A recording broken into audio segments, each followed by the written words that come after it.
आणि संपूर्ण क्षेत्र भविष्याच्या दृष्टीने पाहत आहे असा व्यक्ती ज्यावेळेस निघून जातो त्यावेळी खऱ्या अर्थानं पोकळी निर्माण झाली हा जो शब्द आहे त्या शब्दाची व्याख्या काय आहे हे आपल्याला लक्षात येते।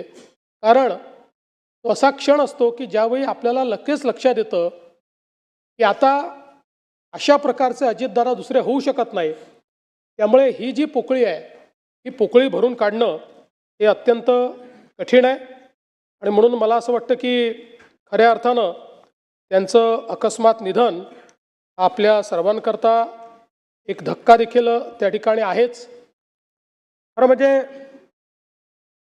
मंत्रिमंडळाच्या बैठकांमध्ये जनतेमध्ये जात असताना प्रसार माध्यमांमध्ये जाहीर कार्यक्रमांमध्ये अधिवेशन चालू झाल्यानंतर अजितदादांचं अस्तित्व हे सगळीकडे ठळकपणे जाणवायचं। कारण आपल्याला कल्पना आहे की प्रत्येक गोष्ट ही शिस्तीत झाली पाहिजे अशा पद्धतीनं सातत्याने अजितदादांचं त्या ठिकाणी म्हणणं असायचं आणि सकाळी 6 वाजल्यापासून काम करणारा नेता अशा पद्धतीनं त्यांची ख्याती होती।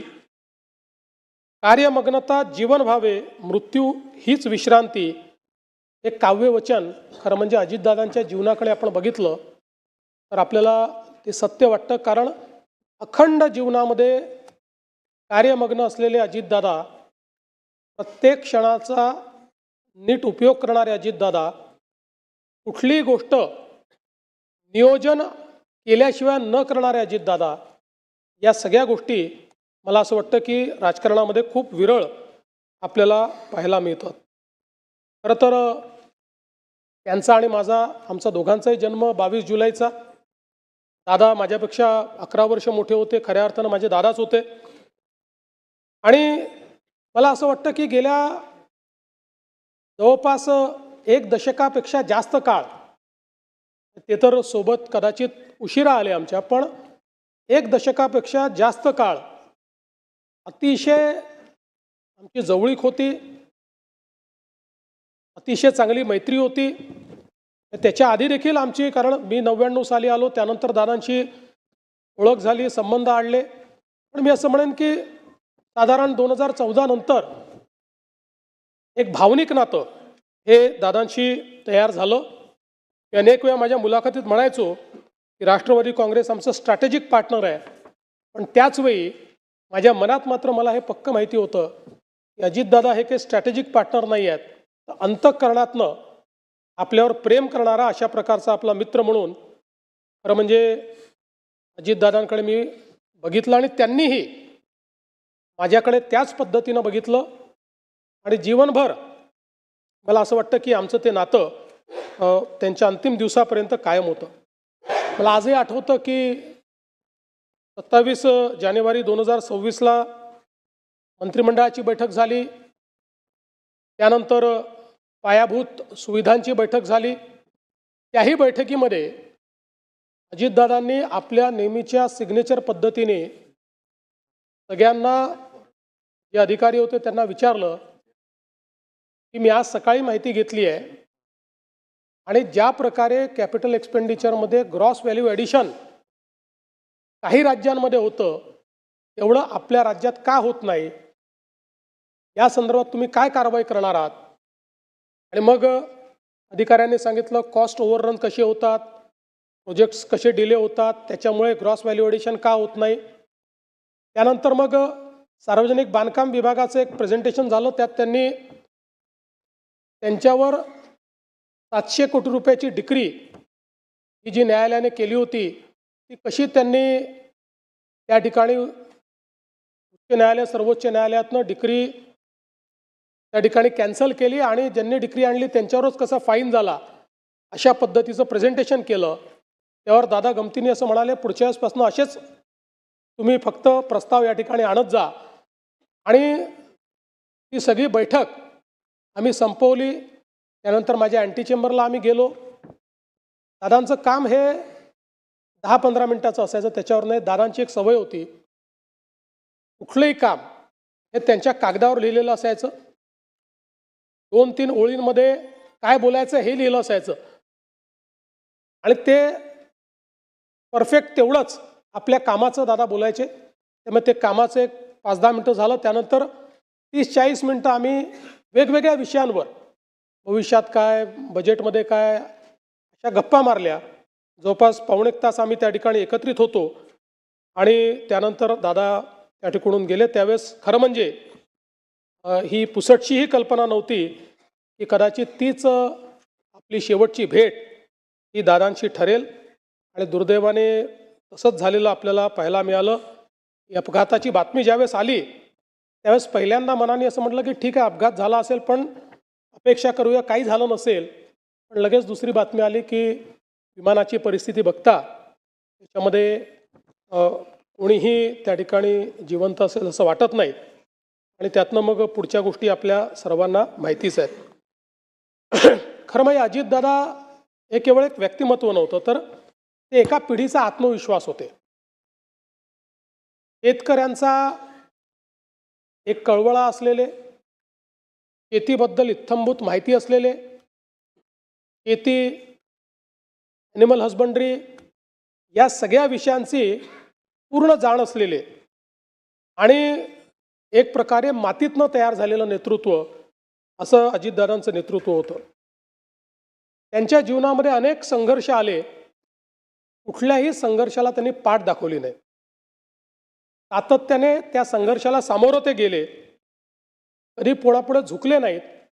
पण ज्यावेळी दादांना मनातनं असं वाटलं की काहीतरी चूक आहे किंवा समाजाला ते चूक वाटतं आहे, त्यावेळी जाहीर माफी मागायलाही त्यांनी मागे पुढे पाहिलं नाही. अशा परिस्थितीमध्ये दादा कुठलाही इगो न ठेवता जाहीरपणे माफी मागून पुढच्या कामाला त्या ठिकाणी लागायचे. हे देखील आपण बघितलेलं आहे. त्यामुळे एक प्रकारे अनेकांचं आधारबळ असलेले, अनेकांना धीर देणारे, अनेकांच्या निर्णयाची ताकद असलेले दादा आज नसल्यामुळे निश्चितच खूप मोठ्या प्रमाणात अनेक लोकांच्या समोर अनेक प्रश्न त्यातनं निर्माण झाले. खरं म्हणजे अजितदादांबद्दल सगळे नेहमीच सांगतात की शब्दाला जागणारा अशा प्रकारचा नेता होता. त्याचा अनुभव 2019 साली आम्ही घेतला. 2019ला ज्यावेळी आमचं ठरलं की सरकार तयार करायचं, त्यानंतर काही कारणाने तो निर्णय त्यावेळी त्यांच्याकडे वरिष्ठांनी बदलवला. पण दादांनी त्यावेळेस भूमिका घेतली की नाही, मी शब्द दिलेला आहे, मी शब्द मोडणार नाही. आणि आम्ही सरकार तयार केलं, शपथविधी घेतला. त्याला अनेक लोकांनी पहाटेचा शपथविधी म्हटलं. त्याला पहाटेचा म्हटलं की दादा त्याच्यावर नाराज व्हायचे. दादा म्हणायचे पहाट म्हणजे 6 असतं, ही काही पहाट नाही आहे. आम्ही 9 वाजता शपथ घेतली होती, तो सकाळचा शपथविधी आहे असं नेहमी ते पत्रकारांना सांगायचे. आणि मला आजही आठवतं की त्यावेळी अतिशय दृढतेनं त्यांनी, खरं म्हणजे त्यांना निश्चितपणे काही ना काही प्रमाणात त्याची किंमत मोजावी लागली. पण तरी देखील त्यांनी सांगितलं की एकदा निर्णय झाला होता, मग या निर्णयाला मी बांधील असेल. आणि ज्यावेळी सर्वोच्च न्यायालयाचा निर्णय आमच्या विरोधात गेला, मला आजही आठवतं की वर्षा बंगल्यामध्ये दादा आणि मी दोघंच जण होतो. त्यावेळी तो निर्णय विरोधात गेल्यानंतर त्या ठिकाणी सरकार स्थापन करणं काही शक्य नव्हतं. दादांनी विचारलं काय केलं पाहिजे. मी म्हटलं दादा, आता याच्यामध्ये उगीच तुम्ही स्वतःचा बळी द्यावा अशी आमची पण अपेक्षा नाही. ठीक आहे, आता जे काही असेल तुम्ही तुमचा निर्णय घ्या. आणि त्यानंतर माझ्याशी चर्चा करून, अनेक वेळा अनेकांनी अनेक गोष्टी त्या ठिकाणी सांगितल्या, पण वर्षा बंगल्यावरनं माझ्याशी चर्चा करून दादांनी मग तो निर्णय बदलवला. कारण त्यांच्यासोबत जे लोक राहिले होते, दादांना माहिती होतं की शेवटी त्यांचंही भविष्य आपल्याला बघायचं आहे. आणि मग दादांनी पुन्हा त्या ठिकाणी जे काही सरकार झालं त्या सरकारमध्ये सामील होण्याचा निर्णय घेतला. आणि म्हणून मला असं वाटतं की त्यांच्या स्वभावात पारदर्शकता होती. ओठात आहे ते ओठात आहे, आणि जे आहे ते तोंडावर बोलून टाकायचं. तोंडावर बोलताना दादा राजकीय परिणामांची फारशी काळजी करत नव्हते. आणि मला असं वाटतं की राजकारणामध्ये असं अनेक वेळा तुम्हाला पॉलिटिकली करेक्ट राहावं लागतं. पण पॉलिटिकली करेक्ट राहणाऱ्यांपैकी दादा नव्हते. त्यांना जे वाटलं ते स्पष्टपणे रोखठोक त्या ठिकाणी बोलायचे. आणि त्यामुळे मला असं वाटतं की त्यांच्याबद्दल आमदारांना किंवा सदस्यांना देखील माहिती होतं की दादांनी एखादी गोष्ट तोंडावर नाही म्हटली याचा अर्थ काही आपले विरोधक नाही आहेत, त्यांना नाही पटलेली त्यामुळे त्यांनी नाही म्हटलेली आहे. पण जे काम होऊ शकत असेल ते मात्र तात्काळ करणे आणि तिथल्या तिथे फोन लावणे, ते काम झालं आहे की नाही पाहणे, अशा पद्धतीनं दादाची ख्याती असल्यामुळे जे सदस्य आहेत ते आपलं काम हक्काने घेऊन त्या ठिकाणी दादांकडे जाताना आपण बघायचो. आणि मला असं वाटतं की वर्षानुवर्ष काम करत असताना दादांनी एकवचनी असण्याचा एक नाव जे कमावलं की दादा म्हणतात ते करतात, हे राजकारणामध्ये मला असं वाटतं की अतिशय विरळ आहे. आणि खरं तर मला असं वाटतं की यावेळेस 2019 नंतर मी विरोधी पक्षनेता झालो, ते इकडे आले, ते पुन्हा उपमुख्यमंत्री झाले. आपल्यापैकी अनेकांच्या लक्षात असेल की इथनं भाषण करताना ते माझा उल्लेख मुख्यमंत्री म्हणूनच करायचे. मग प्रत्येक वेळी मग त्यांना आठवण करून द्यावी लागायची की मुख्यमंत्री नाही, विरोधी पक्षनेता. आणि मला असं वाटतं की त्यानंतर कदाचित त्यांचे ते शब्द जे आहेत ते सत्य झाले. आम्ही एकत्रित आलो, आम्ही दोघेही उपमुख्यमंत्री झालो, नंतर मी मुख्यमंत्री झालो, पुन्हा शिंदेसाहेब आणि ते उपमुख्यमंत्री झाले. आम्ही खरं म्हणजे आमच्या अनेक गोष्टींवर गप्पा देखील व्हायच्या, अनेक गोष्टींवर बोलायचो. दादांना क्रिकेटची आवड होती, त्याच्यावरही अनेक वेळा आमची चर्चा व्हायची. आणि आम्ही जेव्हा एकत्रित प्रवास करायचो त्यावेळी दादांच्या अनेक ज्या काही सवयी होत्या त्यात दादांना मला नेहमी आठवतं की दूध प्यायला आवडायचं. त्यामुळे आमच्या विमानात किंवा हेलिकॉप्टरमध्ये कोल्ड्रिंक असू द्या, काही असू द्या, जे कोल्ड मिल्क असतं, आणि दादा सांगायचे मी शेतकऱ्याचा मुलगा आहे, रोज हळदीचं दूध पितो आणि मला कुठल्याही म्हणजे कोल्ड्रिंक किंवा याच्यापेक्षा दूध प्यायला आवडतं. अशा अनेक सवयी दादांच्या एकदम नजरेसमोरून जातात. दादा चप्पल घालायचे पण पाय नेहमी स्वच्छ ठेवायचे. त्यांना ती एक सवय होती की बसल्या बसल्या आपला पाय स्वच्छ करायचे ते. त्यामुळे अशा ज्या गोष्टी आहेत त्या अशा आज माझ्या नजरेसमोरून चाललेल्या आहेत. पण मला असं वाटतं की त्यांच्या काही सवयी ज्या होत्या या इतक्या महत्त्वाच्या होत्या. त्यातली सगळ्यात महत्त्वाची सवय म्हणजे त्यांचा वक्तशीरपणा. कधीही कुठल्याही ठिकाणी 1 मिनिटं आधी पोचायचं म्हणजे पोचायचं. यावेळी आम्ही तिघं होतो, शिंदेसाहेब मुख्यमंत्री होते, मी उपमुख्यमंत्री होतो, दादे उपमुख्यमंत्री होते. 12 वाजताचा कार्यक्रम असेल तर दादा 11:59ला पोचणार, मी 12:05ला पोचणार आणि शिंदेसाहेब थोड्या वेळेमध्ये, नाही एवढं नाही पण एक 15-20 मिनटं अजून ते मागे पुढे. पण कधीही, आणि मी तर कमीत कमी शिंदेसाहेब किती वाजता निघतायत हे बघून मी त्या ठिकाणी कार्यक्रमात पोचायचो. पण दादा 12चा कार्यक्रम कोणाला यायला किती वाजू द्या, दादा 11:59ला पोचणार म्हणजे पोचणार. आणि मला असं वाटतं की ही त्यांचं वक्तशीरपणा, म्हणजे सकाळी 9ची बैठक असेल, त्यांनी बोलवली असेल तर अधिकाऱ्यांना माहिती असायचं की 8:59ला दादा खुर्चीवर असणार, त्यामुळे त्याच्या आधी आपण पोचलं पाहिजे. मंत्रालयामध्ये कुठल्याही अधिकाऱ्यांपेक्षा लवकर पोचणारे दादा होते. मला असं वाटतं की मंत्रालयाची सुरुवातच दादा करायची आणि सकाळी 9 वाजता मंत्रालयात आपल्या चेंबरमध्ये जाऊन दादा बसायचे.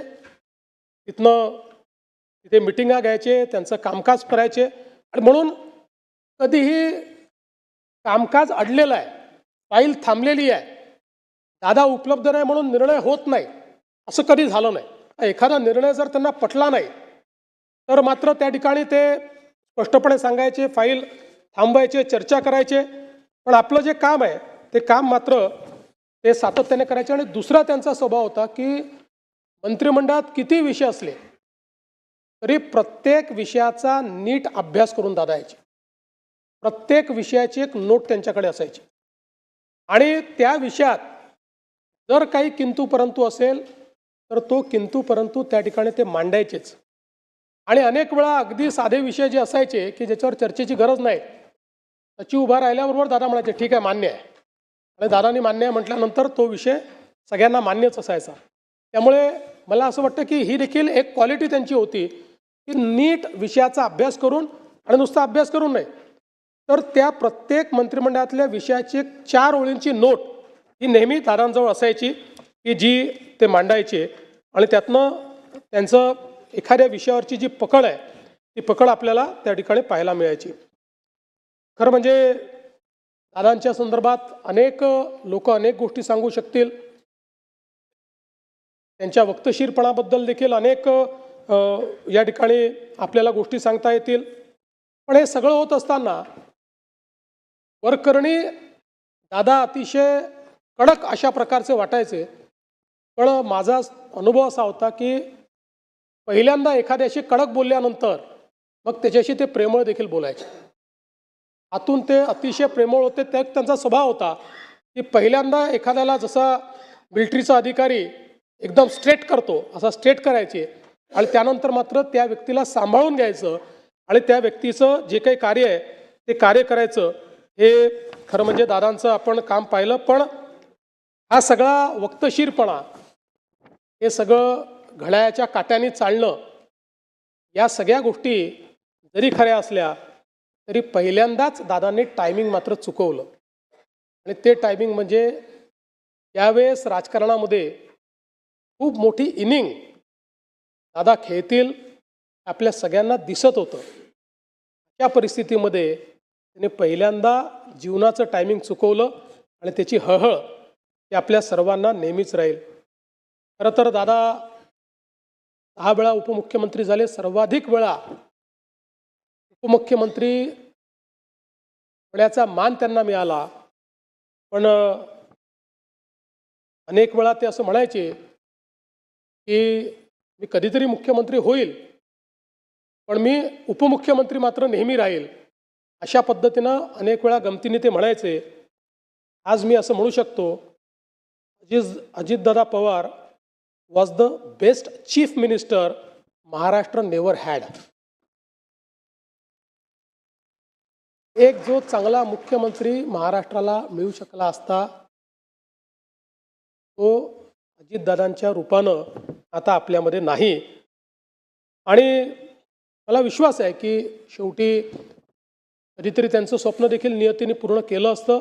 त्यांच्यात ती क्षमता निश्चितपणे होती. शेवटी राजकारणामध्ये वेगवेगळ्या प्रकारचे गणितं असतात. पण क्षमतेचा जर विचार केला तर मुख्यमंत्री पदाकरता पूर्णपणे क्षमता असलेलं नेतृत्व अजितदादांचं होतं. खरं तर मी असं म्हणेन की राजकारणामध्ये आपल्याकडे अनेक नेते आहेत, अनेक दादा आहेत आणि सगळ्याच दादांनी चांगलं काम केलं आहे. पण महाराष्ट्रामध्ये वसंतदादा आणि अजितदादा ही 2 नावं अशी आहेत की ज्यांना दादा म्हणून नेहमीच महाराष्ट्र हा त्यांच्या कामाकरता या ठिकाणी लक्षात ठेवेल. दादांनी सुधाकरराव नाईकांच्या मंत्रिमंडळात ज्यावेळेस काम केलं त्यावेळी खरं म्हणजे सुरुवातीच्या काळामध्ये जेव्हा दादा मंत्री झाले त्यावेळी थोडा त्यांचा स्वभाव अबोल होता किंवा नेमकं तेवढं काम करायचं अशा प्रकारचा त्यांचा स्वभाव होता. त्यामुळे पहिल्यांदा लोकांचा दृष्टिकोन असा होता की एका मोठ्या घराण्यातला माणूस आहे, हा मंत्री झालेला आहे. पण त्यानंतर ज्यावेळेस दादांनी काम करणं सुरू केलं आणि विशेषतः सुधाकररावांच्या मंत्रिमंडळामध्ये त्यांनी ज्यावेळेस काम सुरू केलं, खरं तर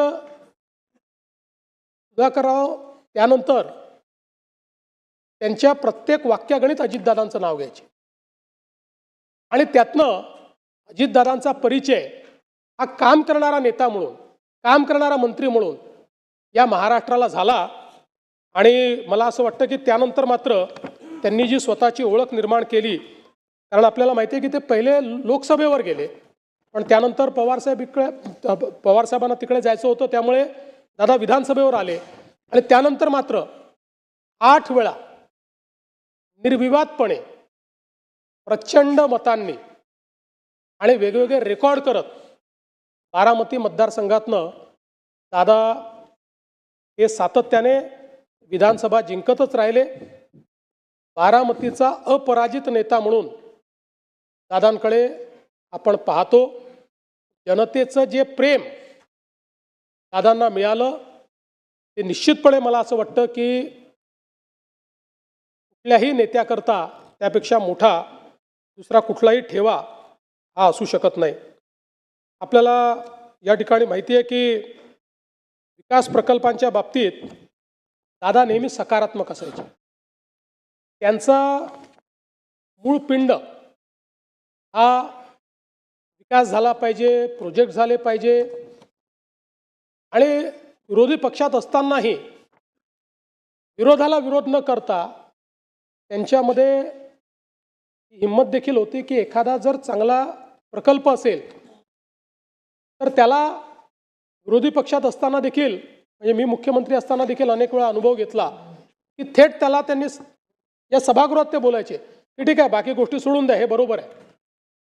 किंवा विरोधी पक्षात असतानाही एखाद्या सभेमध्ये आपल्याच पक्षाचा एखादा व्यक्ती हा पंतप्रधानांबद्दल चुकीचं बोलल्यानंतर त्याच ठिकाणी आपल्याच पक्षाच्या व्यक्तीला किंवा तू लहान आहे, पंतप्रधानांबद्दल या शब्दात बोलण्याचं तुला कुठलाही अधिकार नाही, हे दरडावून सांगणं ही देखील जी एक मला असं वाटतं की एखाद्या नेतृत्वाची जी काही क्षमता असते ती क्षमता दादांमध्ये आपण अनुभवली आणि दादांनी त्या संदर्भात नेहमीच मला असं वाटतं की आता प्रयत्न केला.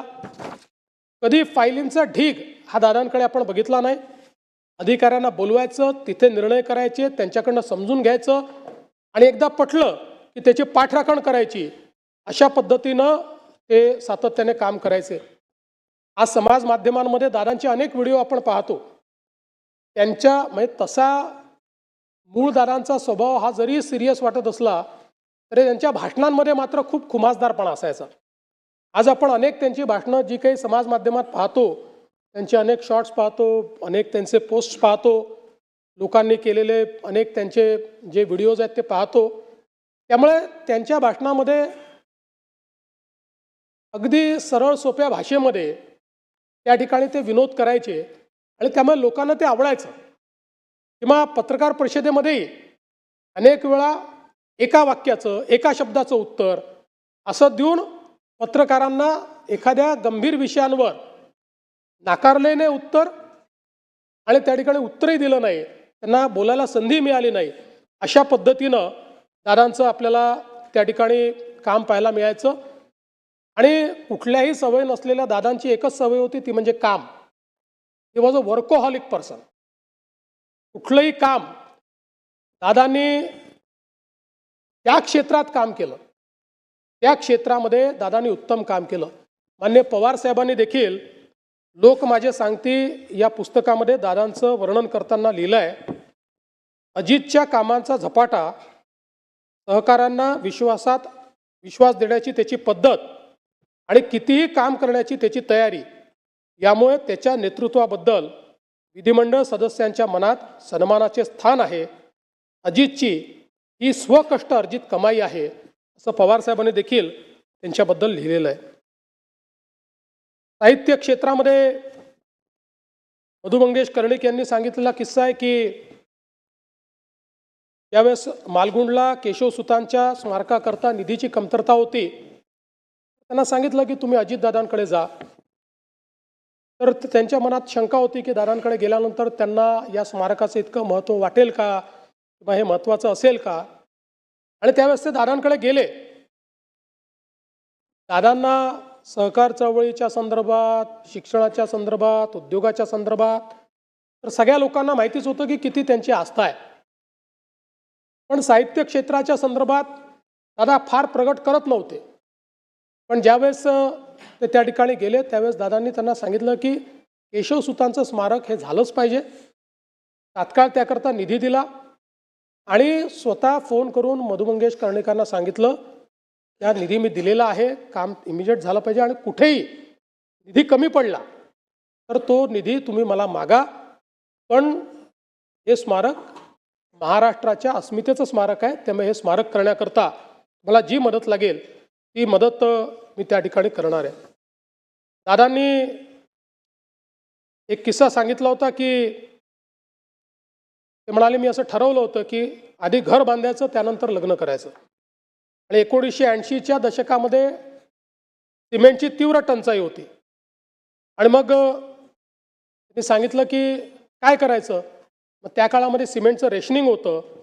मग माजी मंत्री अंकुशराव निंबाळकर साहेब यांच्याकडनं त्यांनी कसं सिमेंट मिळवलं, कसं घर बांधलं आणि त्यानंतर मात्र मग त्यांनी लग्न केलं, अशा अनेक त्यांच्या जीवनातले गोष्टी, छोट्या छोट्या गोष्टी आहेत.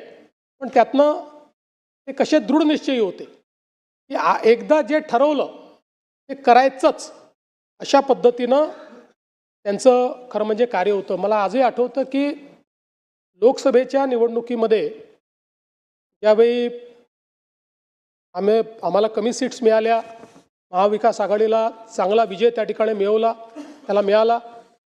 त्यानंतर आम्ही तिन्ही पक्षाचे जे नेते होतो, मी असेल, शिंदेसाहेब असतील, अजितदादा असतील, त्यांनी गांभीर्याने दौरे चालू केले, जास्तीत जास्त लोकांपर्यंत कसं पोचता येईल. शिंदेसाहेब आणि मी तर दौरे करत होतो, पण मी असं म्हणेन की त्या काळामध्ये सर्वात जास्त फिरलेले अजितदादा होते. लोकसभेच्या निवडणुकीनंतर अजितदादांनी घर जे सोडलं ते रोज एकही दिवस असा नाही की ते कुठल्या जिल्ह्यात नाही, सातत्याने एकेका जिल्ह्यात जाऊन त्या ठिकाणी त्यांचे आमदार असतील, त्यांचे सदस्य असतील, कोणी माजी आमदार असतील, यांच्या सभा करायच्या, त्यांचे कार्यक्रम करायचे. त्यातनं त्यांनी पक्षाला एक कॉन्फिडन्स हे देण्याचं काम त्या ठिकाणी केलं. तर म्हणजे दादांच्या जाण्याने संपूर्ण महाराष्ट्र तर हळहळला आहेच, पण निश्चितच त्यांच्या कुटुंबांना, सुनेत्रा वहिनींना जे काही दुःख झालं असेल ते आपण सगळे समजू शकतो. पण या बिकट परिस्थितीतही वहिनींनी अतिशय धीरोदत्तपणे या ठिकाणी त्यांचं कार्य पुढे नेण्याकरता कठोर निर्णय घेतला आणि अत्यंत संयमी आणि घरंदाज पद्धतीनं आज ज्या पद्धतीनं त्यांनी हे सगळं जे काही कार्य आहे ते हातामध्ये घेतलं आहे, ते कार्य त्या पेलतायत. निश्चितपणे आपण सगळे लोक आणि आपल्या सद्भावना या त्यांच्या पाठीशी आहेतच. कारण शेवटी राजकीय क्षेत्रामध्ये अनेक वेळा व्यक्तिगत वेदना आपल्याला बाजूला ठेवून समाज, राज्य याचा विचार करत आपलं कर्तव्य त्या ठिकाणी बजावत राहावं लागतं. मला विश्वास आहे की वहिनी देखील ज्या प्रकारे दादांनी एक आपली वेगळी प्रतिमा तयार केली तशी आपली प्रतिमा तयार करतील आणि त्याच पद्धतीनं दृढतेनं या ठिकाणी काम करतील. खरं तर दादांचा जन्म हा आपल्याला माहिती आहे राहुरी तालुक्यातला होता आणि दादांचे जे मामा आहेत, कदम कुटुंब जे आहे, हे कट्टर राष्ट्रीय स्वयंसेवक संघाचं कुटुंब होतं. राष्ट्रीय स्वयंसेवक संघाचे पदाधिकारी देखील त्यांचे मामा होते, त्यांचं घर होतं. दादांचं बालपण बऱ्यापैकी मामांच्या घराकडे गेलं असल्यामुळे त्यांच्या त्या कार्याची जाणीव देखील होती. पण दादा मात्र मोठे हे जो काही त्या काळचा काँग्रेसी विचार होता किंवा पवारसाहेबांचं जे नेतृत्व होतं त्या नेतृत्वातून ते पुढे झाले. त्यांनी शिक्षण पूर्ण केल्यानंतर शेतीची सुरुवात केली, टोमॅटो लागवड, दुग्ध व्यवसाय, कुक्कुटपालन या सगळ्या गोष्टी त्यांनी स्वतः केल्या आहेत. हे मला जी काही माहिती आहे त्यात त्यांनी स्वतः वहिनींनी या ठिकाणी हे सगळं काम करणं, त्याचं मार्केटिंग करणं, बाजारात देखील या सगळ्या वस्तू पोचवणं, या सगळ्या गोष्टी ज्याला आपण जमिनीतनं उठून मोठं होणं म्हणतो, अशा प्रकारचं सगळं कार्य हे त्यांनी केलं. आणि म्हणूनच सामान्यातल्या सामान्य माणसाच्या अडीअडचणी या दादांना माहिती होत्या.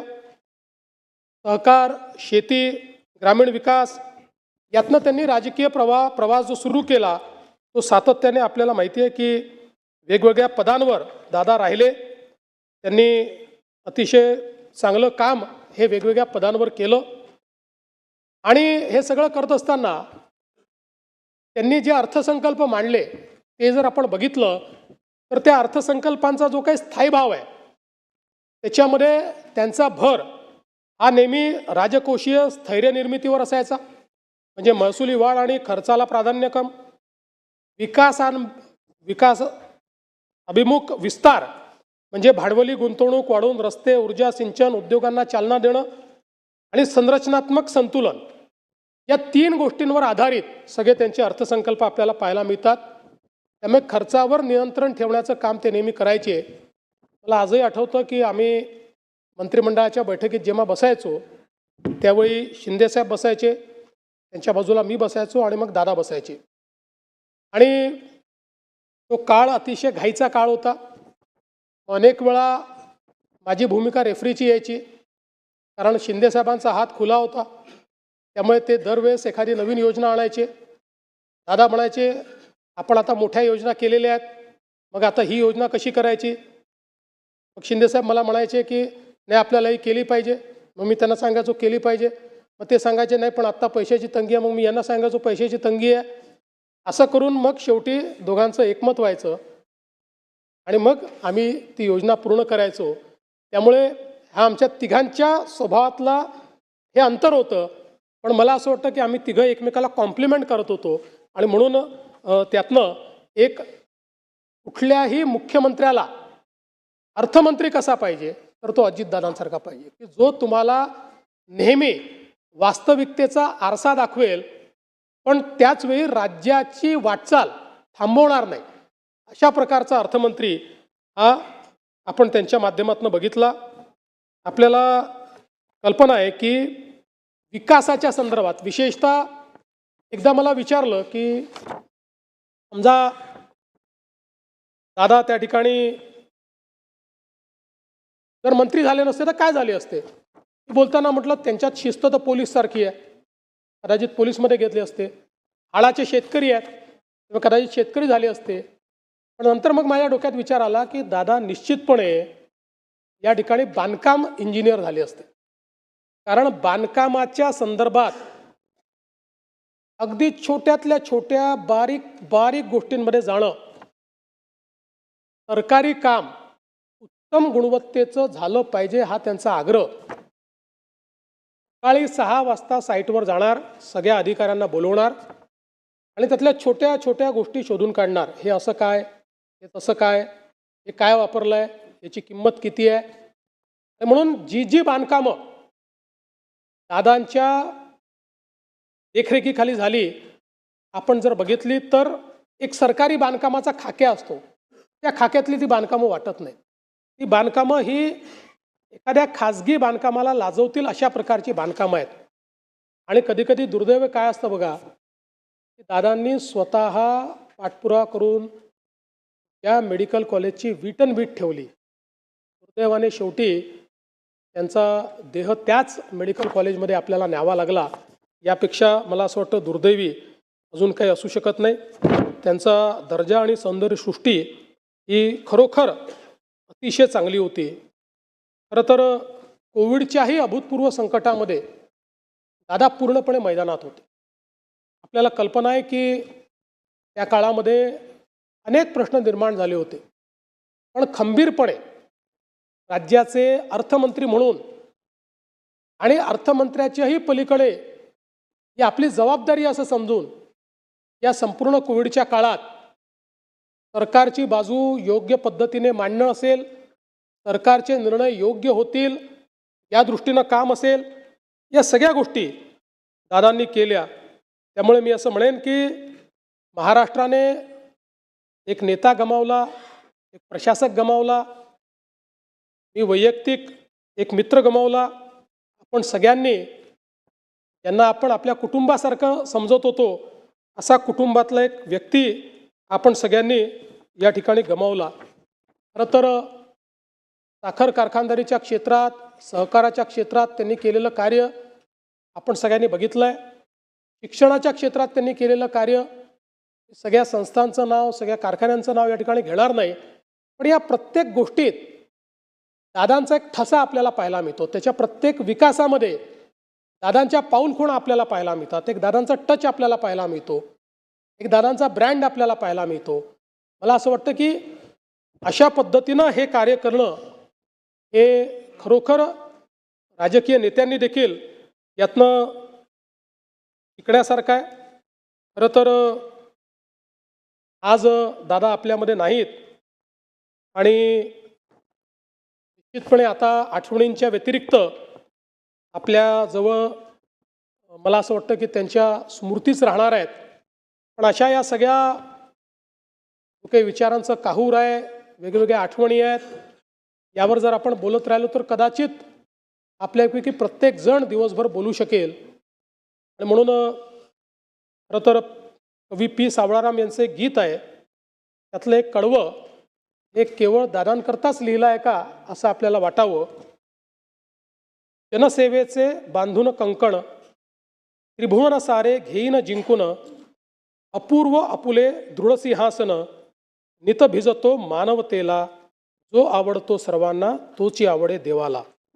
मला असं वाटतं की कदाचित दादांकरताच लिहिलं आहे असं आपल्या सर्वांना जाणवावं. मी दादांच्या पावन स्मृतींना या ठिकाणी विनम्र अभिवादन करतो. त्यांच्या आत्म्यास चिरशांती लाभो अशी प्रार्थना करतो. आणि जे काही त्यांचे कुटुंबीय आहेत या कुटुंबियांना या ठिकाणी दुःख सहन करण्याची शक्ती आपल्याला आणि त्यांना ईश्वर देव अशी ईश्वरचरणी प्रार्थना करतो.